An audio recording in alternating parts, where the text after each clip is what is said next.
Greetings, warriors, shield maidens, and all of you who identify as a flea on the left testicle of a lesbian Sumatran crocodile.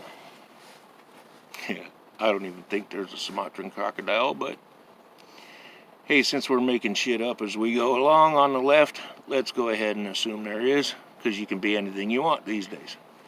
But that's not what this video is about. This video is about paying attention. Through our childhood, we learn to recognize and identify through eye contact, facial expression, tone of voice, and body posture, as well as actions, whether or not somebody is confident, whether or not somebody's telling the truth, whether or not somebody's trying to make you believe what they say that they know is absolutely wrong and incorrect and an outright lie, as opposed to those who may be trying to tell the truth. Here's the truth.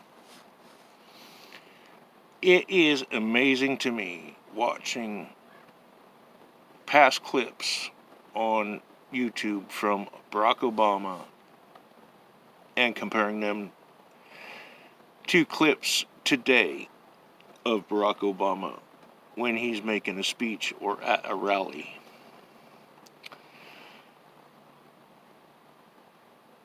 Previously, and I know we all go through this at childhood, and some of us kind of learn a little more as we delve into adulthood.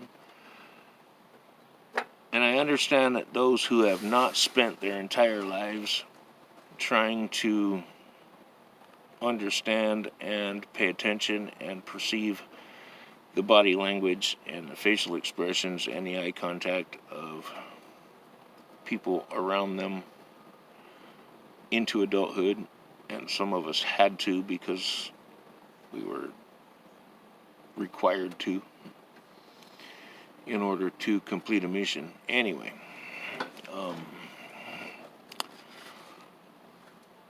the thing is, if you go back and look at any of the speeches, any of the rallies, any of the interviews that Barack Hussein Obama did during his presidency or his Senate career or his campaigns trying to run for president, right up until I'd say the last 8 months, you see a man who sits up straight, stands up straight, shoulders back, chest out, chin up, head arched back, neck arched back, head held high, all puffed up. This is me. I'm Barack Obama. I know what's best for you. And this is what I'm telling you because, well, probably in his mind, or in the mind of those who followed him, it was because he knows best.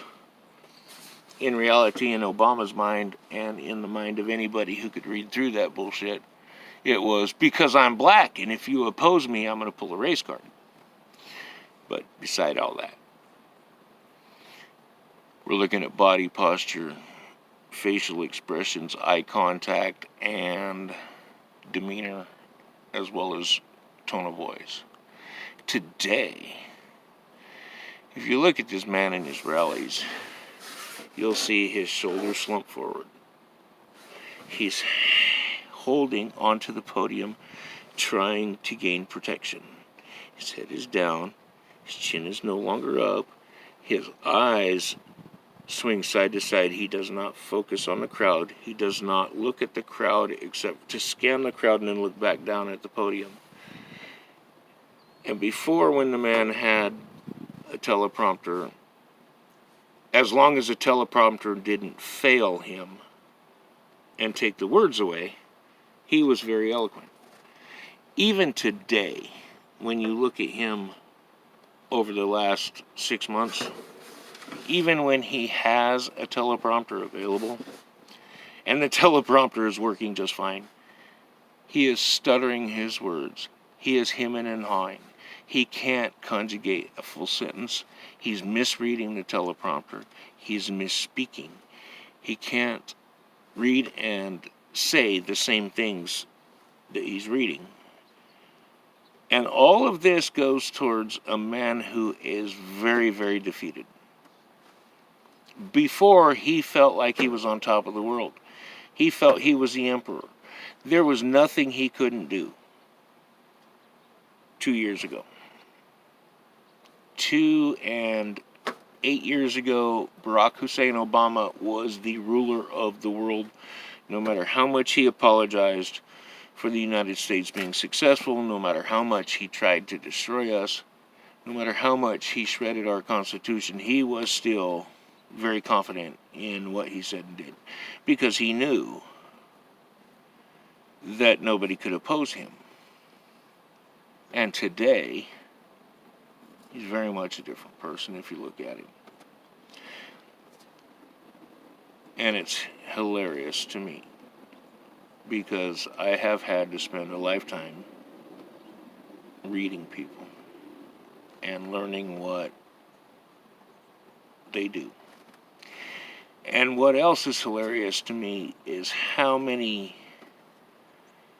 political pundits and so-called news anchors and reporters over the last 2 years, last 3 years, if we include the candidacy, have talked about how President Trump, or candidate Donald Trump,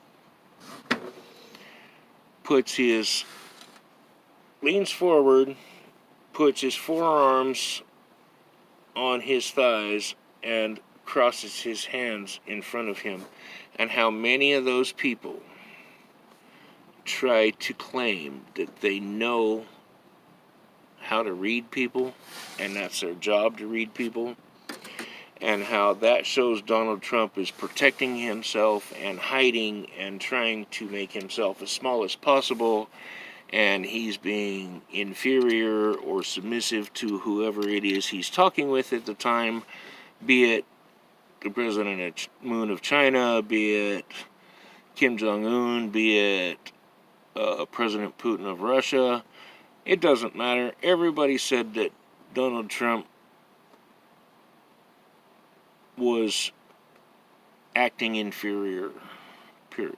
But here's the thing, folks.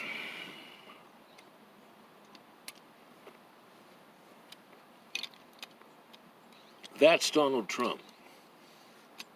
If you knew Donald Trump before he became president, you would realize that's just Donald Trump. End of discussion. Whether he was in the boardroom, whether he was hiring somebody or firing somebody, whether he was negotiating a multi-million-dollar or multi-billion-dollar contract, it didn't matter.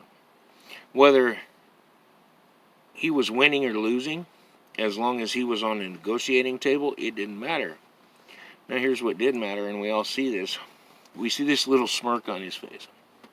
You know, he's got this little smile. As he sits there in his little demeanor, you know,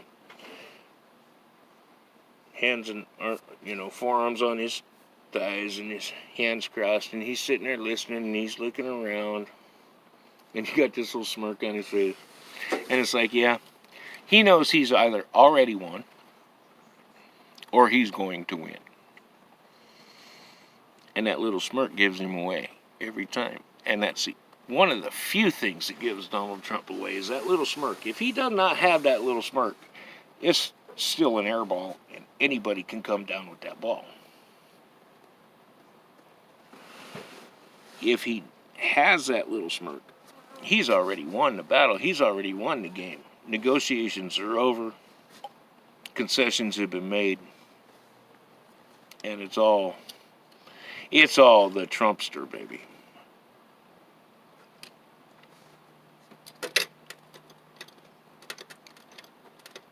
So when you look at people and you learn once you get out of childhood and you get further into adulthood and you start being trained and you start learning, you don't have to be trained, you can learn it on your own. Just start paying attention.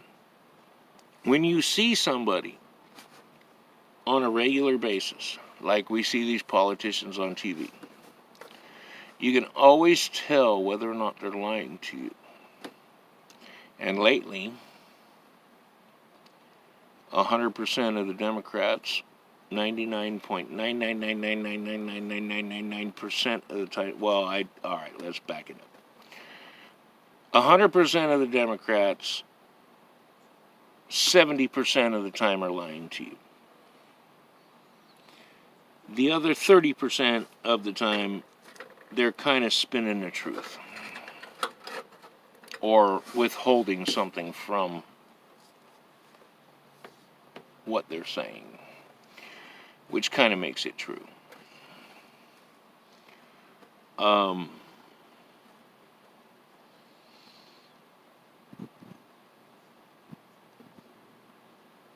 an example, I guess, I could take my bike with my dog on the back seat, and as I'm coming onto a highway, and going around a turn, he could suddenly decide he's going to turn around in the back seat and face the other direction, and the bike wobbles, and somebody says, oh, Colt lost control of his bike. And, well, not really, but it did wobble. So is that a truth or not? Did I lose control? No. I countered based on what he was doing. Did I wobble? Yes.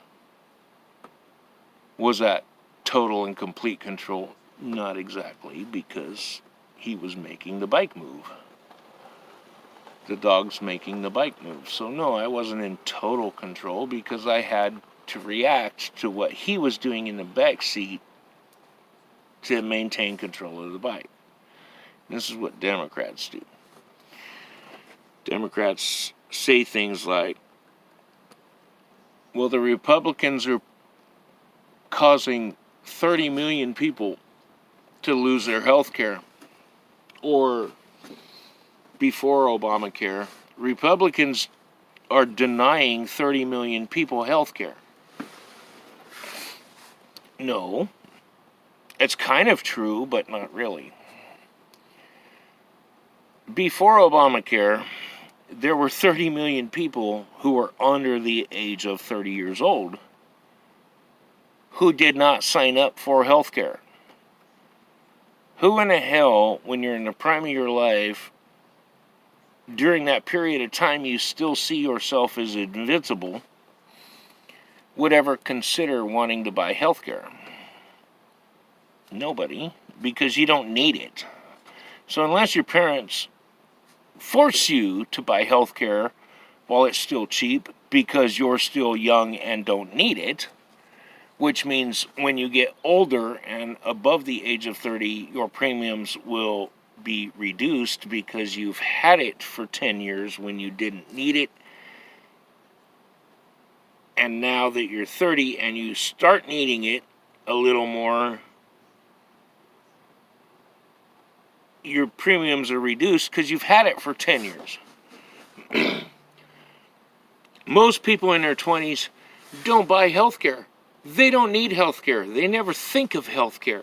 They get sick, they go to CVC or Rite Aid or Walgreens or whatever the hell it is, and they go to the counter and they go, okay, I've got the sniffles, I need some dry up nose shit that I can spray up there and get my nose to stop dripping so I can go back to work. For those who work. Or I need some eye shit to keep my eyes from watering so I can stay in my mama's basement, if you're a Democrat, and play my video games. Excuse me, a little bit of a heartburn. Anyway, the point is, Yes, it's true.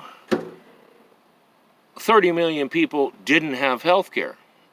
Yes, it's also true that 30 million people didn't want health care. Yes, it's true that Obama forced 30 million people who didn't want health care, didn't see a need for health care, and really didn't need health care, forced 30 million people to buy health care or penalize them if they were working for not buying health care.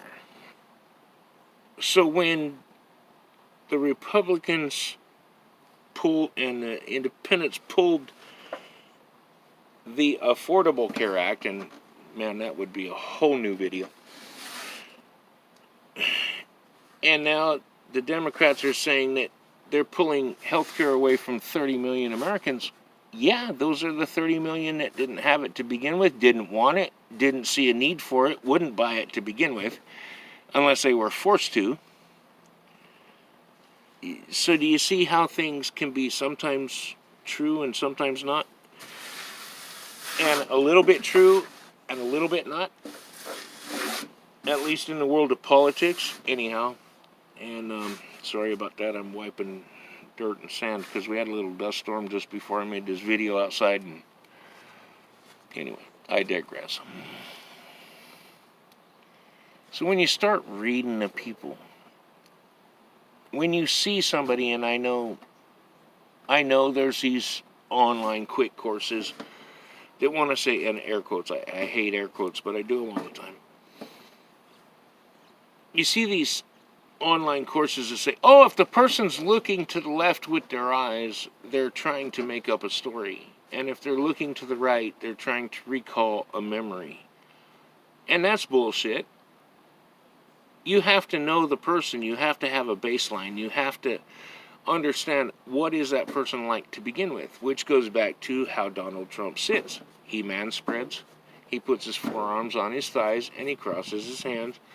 And he sits there with this little smirk if he's won, and he sits there with a little less of a smirk if it's still an air ball, and he sits there with a lot less of a smirk if everything's still haywire, but he's sure he's going to win, because he wouldn't have the press conference if he wasn't sure he was going to win. So here's the thing, you have to have a baseline. You can't always go by, well, if they're looking to the left, they're creating a story, or if they're looking to the right, they're creating a story, or if they're, and I've watched multiple videos and I crack up over them all the time because they don't know. And none of them talk about a baseline. None of them talk about, well, is that just this person? Because everybody's an individual. I know that pisses the Democrats off. I know that pisses the leftists off. I know that pisses the fucking progressives off. And it pisses the LGBT off because everybody's supposed to be the fucking same. Well, we're not all the fucking same. Don Lemon is a good one. Yeah. We need to stop demonizing people, but the biggest terrorist threat in the United States today is white men. Are you fucking serious? Anyway, that's a whole new story too. But that goes along with generalization and lumping everybody in the same category. Everybody's not the same. Everybody's an individual. Get over it. We're not a Borg collective. Resistance is not futile. And if you push us, we are going to win. Anyway, so.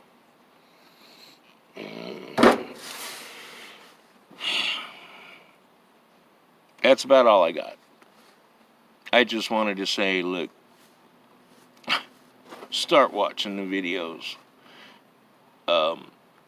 I've said this for ages. I've said this my entire life, that you cannot read a headline, and you cannot read a newspaper article, and you cannot watch a segment on television and listen to what they tell you or read what they tell you and believe it. The only way you can believe what the hell anybody says in this world is if you watch the entire, and I'm not talking about just the part with that one little soundbite. You have to watch the entire press conference. You have to watch the entire interview. You have to watch and listen to everything that's said very closely in the entire rally.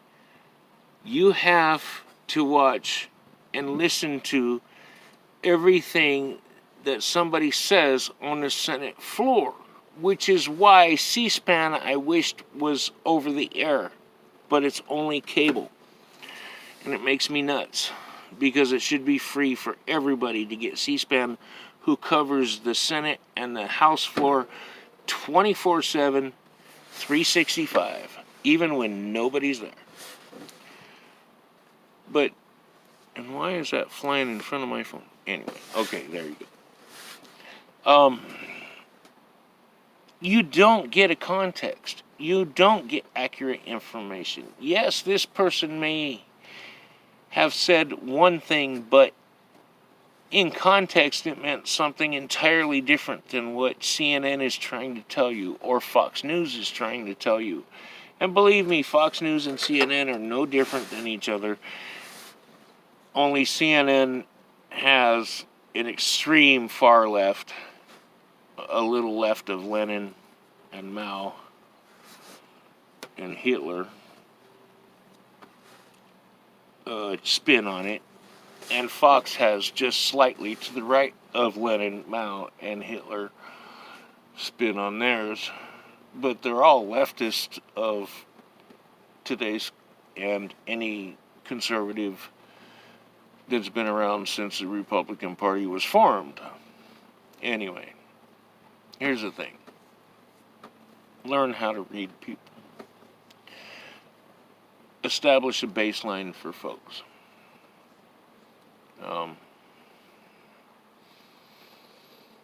Figure out, is that how this person normally is? Is this their typical action? Or is this something new? Or has this changed from what their typical and normal was previously?